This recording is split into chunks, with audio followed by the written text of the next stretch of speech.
Se acercó Pedro y dijo a Jesús: Señor, ¿cuántas veces tendré que perdonar a mi hermano las ofensas que me haga? ¿Hasta 7 veces? Jesús le respondió: No te digo hasta 7 veces, sino hasta 70 veces 7. Por eso el reino de los cielos se parece a un rey que quiso arreglar las cuentas con sus servidores. Comenzada la tarea, le presentaron a uno que debía 10.000 talentos. Como no podía pagar, el rey mandó que fuera vendido junto con su mujer, sus hijos y todo lo que tenía para saldar la deuda. El servidor se arrojó a sus pies diciéndole: Dame un plazo y te pagaré todo.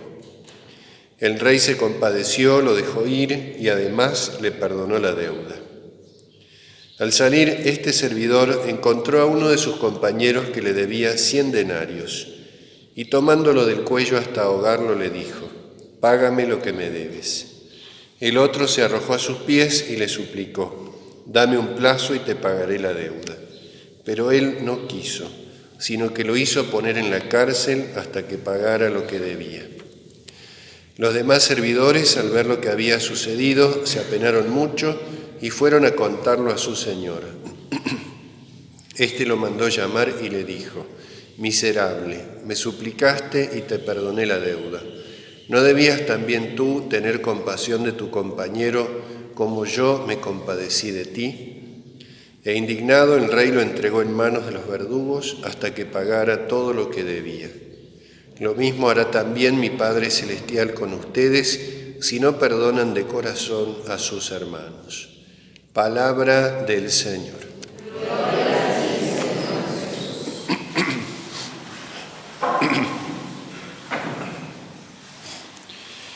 Jesús nos enseña y nos exhorta a vivir otra de las características fundamentales de nuestra vida cristiana, que es el perdón, que no significa el perdón un dejar de lado la ofensa como si esa ofensa no existiera. El perdón cristiano no significa ignorar el mal, no significa minimizar el mal, no significa ponerse una venda sobre los ojos, no significa decir que las injusticias no existen, sino todo lo contrario. Precisamente porque existen, precisamente porque nos hacen sufrir, precisamente porque son injustas, porque nos afectan, porque nos hacen daño, precisamente por eso existe el perdón cristiano. Pero otro problema que podemos tener con el perdón cristiano es pensar, en el mejor de los casos, que es una expresión de firmeza, de estabilidad, de fortaleza, un ejercicio de virtud puramente humana. Ciertamente que todo eso es verdad, es valioso, es importante, es necesario, forma parte de lo que implica ser capaz de perdonar. Pero Jesús nos invita a algo mucho más grande todavía, porque es perdonar como Él. Todo lo que hace el cristiano, todo el bien que hace el cristiano, o todo el mal que soporta el cristiano, no lo hace por una especie de estoicismo, o por una especie de insensibilidad, o por una suerte de virtud puramente natural, sino que lo hace por un motivo, que es el amor de Dios por nosotros. En esta parábola que Jesús dice aquí, muestra las dos situaciones.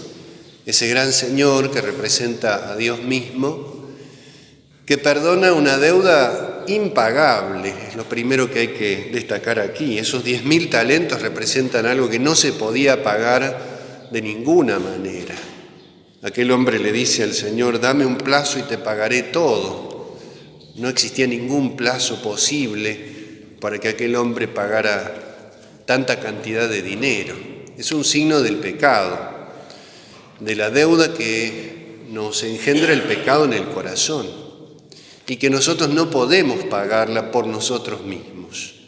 Solamente podemos ser perdonados. El pecado se remite por el perdón de Dios, por un acto de misericordia divina.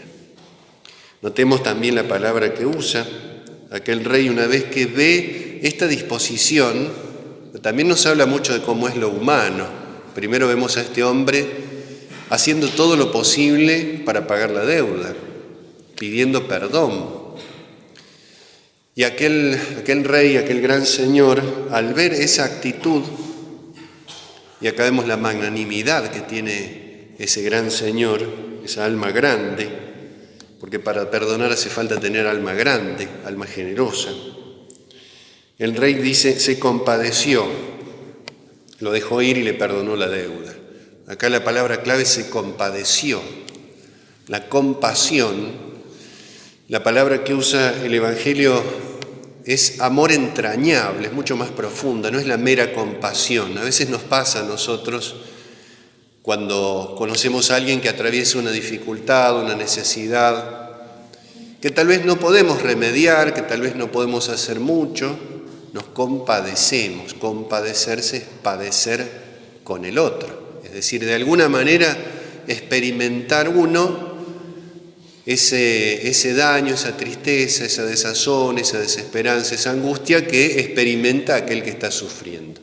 Es de alguna manera la compasión hacerse uno con aquel que sufre, compadecerse. Pero la palabra de suyo no dice que podamos necesariamente hacer algo. Siempre, por supuesto, se puede, como acto de misericordia, pedir a Dios, rezar, orar por aquellos que están en una necesidad y en la medida de lo posible ayudar, pero no siempre esa compasión llega al nivel en el cual acá está planteada. Acá es misericordia. La misericordia es mucho más que la compasión. La misericordia pone remedio al mal. La misericordia divina pone remedio al pecado. Y literalmente es eso, es amor entrañable, amor que sale de las entrañas, de lo profundo. Pensemos en el antiguo Israel, que por supuesto no había un conocimiento como el que puede haber hoy de lo humano. Las entrañas, el interior del hombre, un ámbito en principio inaccesible, un ámbito misterioso, que implicaba fundamentalmente el corazón, que implicaba esa vida interior, esa vida profunda, lo que sale del corazón, lo que sale de la interioridad, lo que sale de lo profundo, lo que no se queda en superficialidades. Es el amor entrañable, va a ser la misma palabra que usa San Lucas para referirse a la actitud del Padre misericordioso cuando vuelve el Hijo pródigo. Dice, le tuvo compasión, le tuvo amor entrañable, amor profundo. Eso es lo que tiene aquel rey sobre ese hombre, sobre todos nosotros, porque nuestra deuda, insisto, es impagable. El ser humano pudo apartarse de Dios, como lo leemos en el relato del pecado original, usando mal de su libertad, pero no puede volver. Jesús le va a decir a los apóstoles cuando hablan sobre el tema de la salvación, le preguntan, entonces, ¿quién puede salvarse? Les dicen los apóstoles a Jesús. Y Jesús responde, nadie, es imposible para los hombres. Pero no es imposible para Dios. Para Dios todo es posible, hasta llevarnos al cielo. Y ese es el fundamento de nuestra esperanza. Esperanza y fundamento que cuenta con nosotros, como lo vamos a ver enseguida en la segunda parte de la parábola. Cuando está esta actitud en el corazón del hombre, Dios derrama su misericordia de manera sobreabundante. Pero ¿qué pasa? Esa misericordia no solamente debe actuar como la remisión de nuestro pecado, sino para configurarnos a imagen de aquel que nos ha perdonado. Esta también es la grandeza de la misericordia. Nosotros solemos entender la misericordia cuando decimos Dios nos perdona, ciertamente, o cuando perdonamos a alguien, ciertamente, cuando ayudamos a alguien, misericordia, amor que redime. Esa misericordia de Dios tiene una enorme profundidad, porque es perdón, por supuesto, pero es un perdón que está llamado a hacer algo más todavía, por el mismo hecho de ser perdonados. Está llamado a hacernos parecidos a aquel que nos perdona. Y este es el fundamento del perdón cristiano. Vivir de manera parecida a nuestro Padre Celestial, porque al fin y al cabo somos sus hijos. Esa filiación divina nos hace parecidos a Dios. Y si Dios es misericordioso, nosotros también. Y no es que Dios no vea el mal, todo lo contrario. es quien con mayor profundidad conoce lo que realmente significa el mal. No le dice a aquel hombre que no hay ninguna deuda, le perdonó una deuda que era real.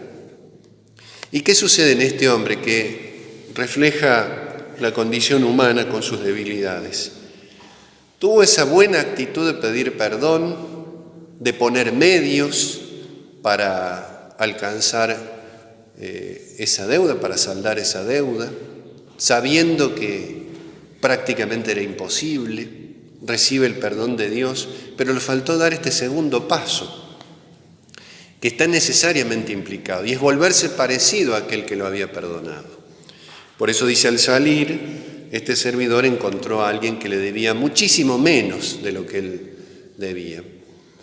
No sabemos exactamente las medidas monetarias de ese tiempo, pero aproximadamente un denario era el sueldo de un día. 100 denarios, un sueldo de 100 días. Por supuesto no era algo ínfimo, era algo importante, pero era ínfimo en comparación con los 10.000 talentos, esa deuda impagable. Este hombre fue perdonado, pero no fue capaz de perdonar.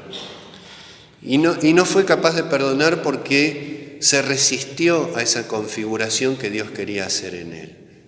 Como si hubiera dicho, no voy a ser parecido, no voy a imitar a aquel que me perdonó. Estos dos aspectos me parece que son muy importantes. Siempre desde esa base de que hay un mal objetivo. El perdón no significa negar la maldad de los hombres, sino volvernos parecidos a Dios, y volvernos parecidos a Dios para alcanzar un día esa gloria divina. No siempre el perdón que uno da o el perdón que uno está dispuesto a dar causa efecto en la otra persona. Lo vemos en el primer caso, no causó el efecto deseado, pero siempre es un bien para uno. Jesús muere en la cruz con esas palabras: Padre, perdónalos. Padre, perdónalos. La disposición a perdonar sana el alma, cura las heridas, aunque no siempre aquel que uno quiere perdonar acepta el perdón. Y eso también tiene consecuencias, lo vemos con la conclusión de esta parábola. Aquel hombre, al no haberse configurado con Dios, vuelve con mayor razón todavía a adquirir esa deuda. Es lo que decimos nosotros en el Padre Nuestro, muchas veces sin pensarlo. Padre Nuestro, la oración por excelencia, una enorme intensidad tiene, espiritual. Perdona nuestras deudas, perdona nuestras ofensas, como nosotros perdonamos a los que nos ofenden. Lo solemos decir bastante rápido. No podemos por nuestras propias fuerzas, esto también es bueno destacarlo. El perdón cristiano no puede ejercitarse por solas fuerzas naturales. Es necesaria la gracia de Dios, es necesario el don de Dios, es necesario que encontremos por la luz que Dios nos quiere dar el sentido último, que es la salvación de nuestras almas.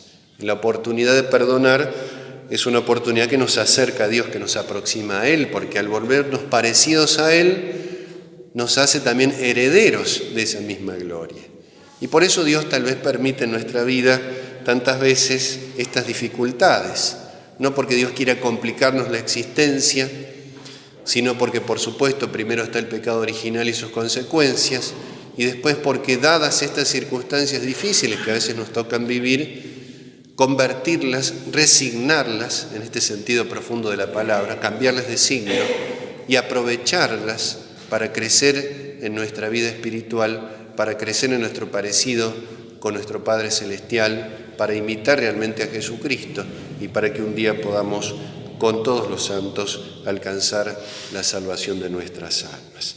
Vamos a pedirle a Jesús en este día que nos conceda ese gran don de volvernos muy parecidos a Dios cada día más, a nuestro Padre misericordioso, de vivir con mayor plenitud nuestra condición cristiana, nuestra condición de hijos de Dios, y valorar cada día más esa gracia que todos nosotros hemos recibido.